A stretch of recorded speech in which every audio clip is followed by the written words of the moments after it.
Alright guys, it's the Block Got Switches. I'm 31 years old. I spent the first 17 years of my life in the hood.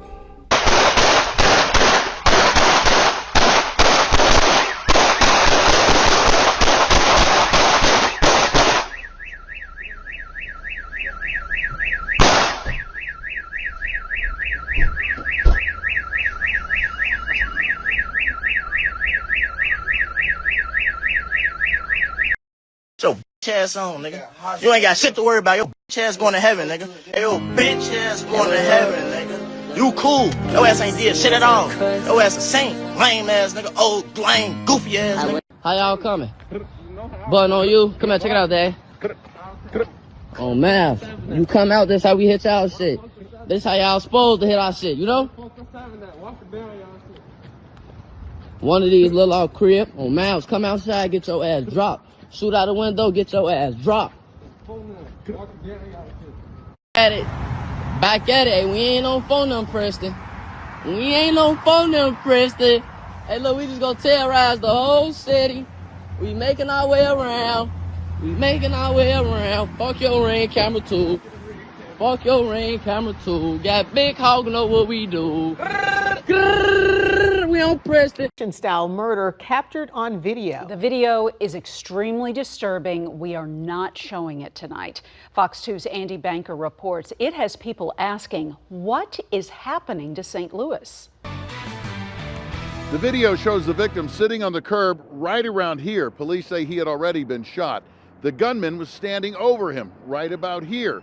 He appears to be reloading the gun when, to the astonishment of the person shooting the video, he shot the victim in the head. The video has millions of views on Twitter. This is downtown resident Tiger Jackson seeing it for the first time. It was crazy, man. It was most definitely a tragic, I heard. Police say the suspect is 23-year-old Deshaun Thomas of South St. Louis.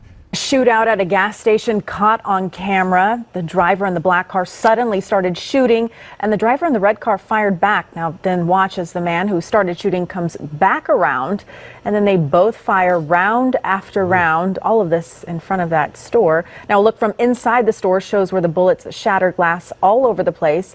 Customers, you see a girl right there, hit the ground, ducking for cover. Wow. Police say the people outside knew each other but don't know what started the shootout. No one was killed and no arrests have been made. I grew up in downtown St. Louis. I spent the first 10 years of my life having a blast, skateboarding, playing basketball, running around the community without any fear.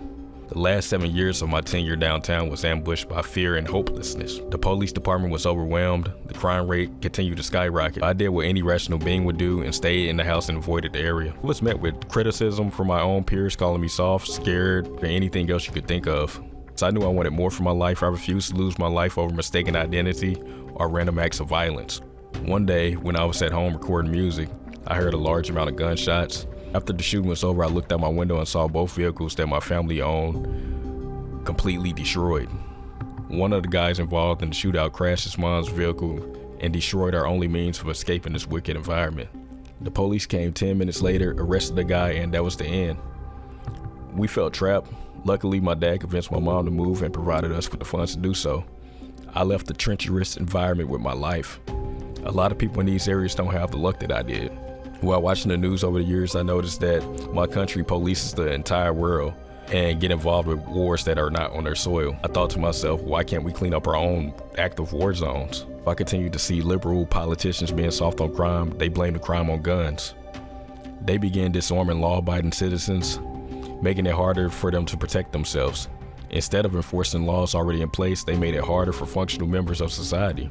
You can be in favor of the Second Amendment and also understand that there is no reason in a civil society that we have assault weapons around communities that can kill babies and police officers.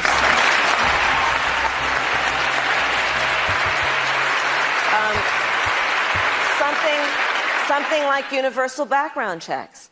It makes perfect sense that you might want to know before someone can buy a weapon that can kill another human being. You might want to know, have they been convicted of a felony where they committed violence? That's just reasonable. You might want to know, before they can buy that gun, if a court has found them to be a danger to themselves or others. You just might want to know. That's reasonable. There is no reason why we cannot have reasonable gun safety laws in this country. And guess what, guys? Here's the reality of it also. We're not waiting for a good idea. We have the good ideas, an assault weapons ban. That we've been seeing, and certainly our focus on that and our concern about it, it's just time, and it's the right thing to do. And getting back to that earlier question, I mean, I think that the people who are going to oppose mostly what we're doing is the NRA, and they are not African Americans and people who live in this community and are traumatized by violence every day. It's people who own guns, who are quietly sitting on those guns, and those guns might end up being the weapons of the destruction of a community because they get in the hands of some kid who decides that they like what they see on television and they want to act that way. So this is about just basically saying that we're going to require responsible behaviors among everybody in the community, and just because you legally possess a gun in the sanctity of your locked home doesn't mean that we're not going to walk into that home and check to see if you're being responsible and safe in the way you conduct your affairs. Have you heard from the NRA yet? Oh, we will. I'm already I've heard from them before. I'm sure we'll hear from them again. For example, criminals still had guns and weapons. So like, here's one thing. They don't care about gun safe zones, magazine capacity laws, and most importantly, human life. There were 2 murders in 2 separate malls in the area. What did the malls do? Ban guns. I refuse to step foot in the mall to this day. Flipping at 5. Charges are filed against this man in connection with yesterday's deadly shooting at the Galleria. Good evening, I'm Kay Quinn. And I'm Mike Bush. Thanks for joining us. Police releasing new information about what led up to the shooting. Police issued warrants against the 18-year-old who was taken into custody yesterday. Now, mall staff say they're reviewing their security policy. Our Sarah Maki is live outside the mall, and she has the latest for us. Sarah? Yeah, guys, police yesterday said that this would take weeks, if not months, to investigate. But today, for the first time, we're already getting some new information. Police say 18-year-old Jaron Lemet faces multiple charges: second-degree murder, assault, and armed criminal action. They say he was in one of the 2 groups that started arguing on the 2nd floor of the St. Louis Galleria Wednesday. Lemet's group went down the escalator, followed by the others, and that's when police say Lemet shot twice, first killing 21-year-old Jaquan Steed before hitting another man in the arm. First look at the person accused of killing a man inside West County Mall. Jason Hill sits in a jail cell tonight. He is charged with second-degree murder after Saturday's shooting at the mall. It happened at the Champs Sports Store, and police say 20-year-old Malachi Macklin was killed. Tonight, his father searches for answers, and Only News 4's Emma Hogue spoke with the family. Emma? Corey, right now investigators are still combing through hours of mall surveillance video, trying to uncover exactly what led up to this shooting. I spoke with the victim's father, and he tells me his son wasn't the type to go to the mall. Tonight, he is still trying to wrap his head around what happened and why his son was there. Why would you ban guns from the good guys? Who knows what my boy Eli did? Today we learned that the night of the shootings, Eli and his girlfriend traveled from Columbus up here to get smoothies. Today, the police chief praised Eli's response. I would like to make it perfectly clear that we consider, and there's no doubt in my mind, that Elijah Dickens saved many, many lives that night, and he is a true hero. There's always going to be people that will do evil out there. Sometimes all we can hope for is an Elijah Dickens to be in the right place at the right time. Now, Eli was at least 40 yards away when he started firing the first of 10 rounds, just 15 seconds after that shooting started. 8 of his bullets hit the assailant. The police were still overwhelmed with crime. They couldn't get a handle over it. Joe Biden won an election and crime skyrocketed. They just sat and watched their citizens become victims and wars fought on their own soil. No intervention. They continue to be soft on convicted criminals, giving them light sentences, often letting them back on the streets the next day. Why didn't they put some of the money they sent to Ukraine and stopping issues we have on our own land? Have you ever visited the inner city in your own state? It looks like a third world country. No police in sight. There is a police shortage in this country already, and politicians want to defund them even more. That all ends today.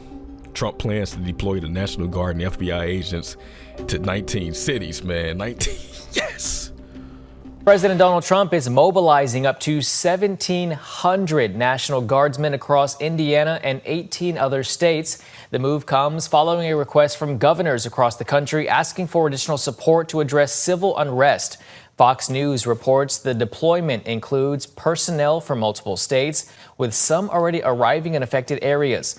The National Guard will assist law enforcement in maintaining order and protecting public safety. The decision comes amid ongoing protests and demonstrations nationwide. She's a longtime Chicago resident and community roundtable director.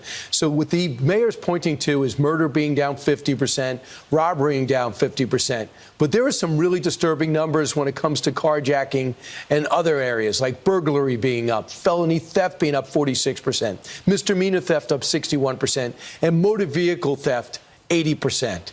So Kata, tell me, do you guys need help? We absolutely need help, and I've been a Chicago resident all my life. I live in the Austin community where I've lived for the last 40 years. Earlier this year, my husband was carjacked right in front of our house. And so if you ask me, if you ask any victim of a violent crime, how they feel about crime in the city of Chicago, any of us will tell you that we are not safe, that we don't feel safe. We don't feel that our police department is doing enough. And whether it's because of resources or the amount of money that the city is spending or has to spend on violence prevention, I can't necessarily speak to that. I'm sure that more money would help, but I'm not even sure if I want to see more money come here, considering the misuse of the monies that this government has had thus far. I also saw a video of Governor Pritzker walking along the lakefront in the city of Chicago, talking about how peaceful it was. But I urge him, walk down 79th Street, walk down Chicago Avenue, walk down Central Avenue where I live, and then tell me that you feel the same way. Or more importantly, Governor Pritzker and Brandon Johnson both have security details. If Chicago is so safe, as I heard Brandon Johnson say a couple of weeks ago, Chicago was one of the safest cities in America, why do you have a security detail? Why don't you get rid of it? You know, Brandon Johnson was a strong component for defunding the police before he became mayor. I don't see him talking about that now. Those talking points are not a part of what you hear him saying. And so also talk to those people, those business owners who are being robbed weekly and are afraid to open their businesses, don't know if their business are going to be able to survive because they're constantly being robbed. Ask those people how they feel about crime here in Chicago. Ask those 3 senior citizens who were gunned down in front of their senior building a couple of weeks ago, how they feel about violent crime in the city of Chicago. And so for our elected officials to stand and to say that the city is safe and that the crime is not that bad is a myth. While many believe this will not help, what's wrong with trying? Something has to be done. The police need help. They need help, man. They need help. If you're against this, you support genocide in your own country. That's how I see it. So it's actually comforting to see the National Guard out patrolling areas that were neglected in the past. Kids in these areas deserve a chance at life too. Not only is Trump sending help to overwhelmed cities, he is also attempting to make them healthy. So it's no secret that people in such areas rely on food stamps. Have you ever seen a food stamp haul full of junk food and barely any nutritious items? Grocery day. You already know what's going on. EBT. It don't matter. And who all got anything negative to say, you will be blocked and your ass will not be on our page because we're not with all that.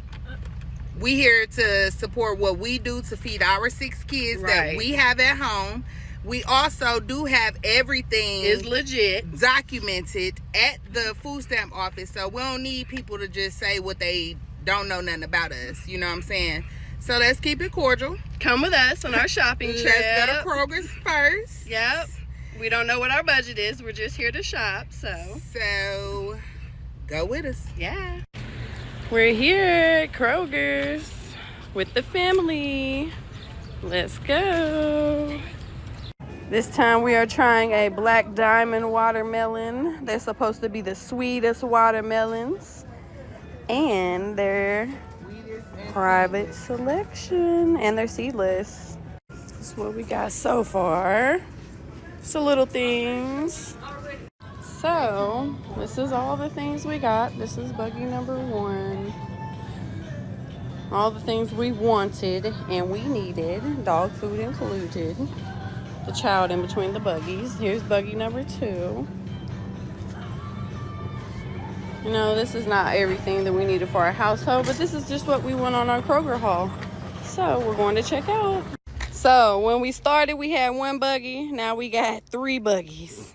Today is food stamp day, as y'all can see. I've been waiting for the 17th to come for so long, y'all. First, I didn't even think I was gonna get them because I had been waiting for the approval. They had not sent me no paper saying like I was approved or denied. When I checked my card at 12 o'clock in the morning, I was happy as fuck. I instantly made me a damn Walmart order. As most of y'all know, I do not have a car, so I have to get everything delivered to my house. I got 60 items for $440. Now, this is not everything that I'm getting, but they, I guess, say that you can't go over 100 items. I gotta do 2 separate orders. This is the first order. Last night was the very last meal that I had to eat. And I tell y'all, I'm about to eat so motherfucking good tonight, y'all don't even understand. I'm about to make a whole motherfucking Chipotle bowl. For the people that got something to say about food stamps, baby, y'all mad because y'all can't get none. That's just that. As most of y'all know, I have 4 kids and they're under 5, so y'all know I'm getting a couple dollars from their ass. For the people that think that they too good to get food stamps, is y'all cool? Free food? Is y'all cool? This is all the things that I did get, y'all. This is just for the first order. Now, this shit do not look like it's $440. Shit nowadays is high as fuck. Missing so many freaking items, y'all. I could have sworn that I had got way more shit than this, but then I had to remind myself, like, they made me put most of my shit back because they said I couldn't do over 100 items. Just know I'm about to be snacking my motherfucking ass off all motherfucking day. The Trump administration is changing what individuals are able to buy with food stamps. That's right. No more Flamin' Hot Cheetos. Shit, I can have them though. And the administration is going further, approving more waivers allowing states to ban certain junk foods from the list paid for by the SNAP program, formerly known as food stamps. Today, I'm proud to sign 6 more waivers for Florida, West Virginia, Oklahoma, Texas, Louisiana, and Colorado. The Supplemental Nutrition Assistance Program, or SNAP, served more than 41 million people and cost $100 billion in 2024. Before the waivers, the funds could not be used to buy products such as alcohol, tobacco, or prepared foods. In May, Nebraska became the first state to get approval to also restrict soda and energy drinks. Proponents of the waivers, including Health and Human Services Secretary Robert F. Kennedy Jr., say they will incentivize Americans to eat healthier. If you want to buy a sugary soda, you ought to be able to do that. But the U.S. taxpayer should not pay for it. There are generations of families staying on food stamps for their entire life. Your benefits run out, just have another kid. The government keeps providing for them. Why go out and look for a career to better yourself if everything is free? Ain't no reason. Not only is the government providing food with no expiration date in sight, they also provide housing with the same terms. No one needs to spend their entire life receiving benefits that were only supposed to help you temporarily. Time to clean up and go to a job interview. Please, we are done enabling grown adults. Go make something of yourself. Do it for your family.